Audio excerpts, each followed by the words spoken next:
So I was working with a team that was working to add more student discussion practices into their classrooms. And as we worked together, I noticed that teachers would come to our meetings and hadn't tried the discussion practices that we had developed in the previous meeting in their classes since we last met. So I wondered about that, because that says to me that there's something in the way that I don't know about yet, and that I need more information.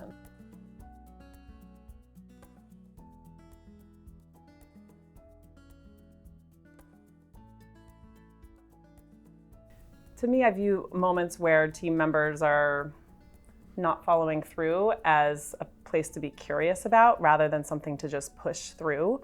And so I think slowing down to be curious about what is in the way is most useful, both for the members of the team to be able to become more clear about what's not quite right about the work that they're doing and needs to be adjusted, and also which may be similar or different between team members, and for me as the facilitator to have that information so that I can support them in figuring out, okay, and how to work through those obstacles and how to make adjustments that will make this both align to the larger goals of the project, but also be in alignment with the way that teachers want to use these practices in their classroom.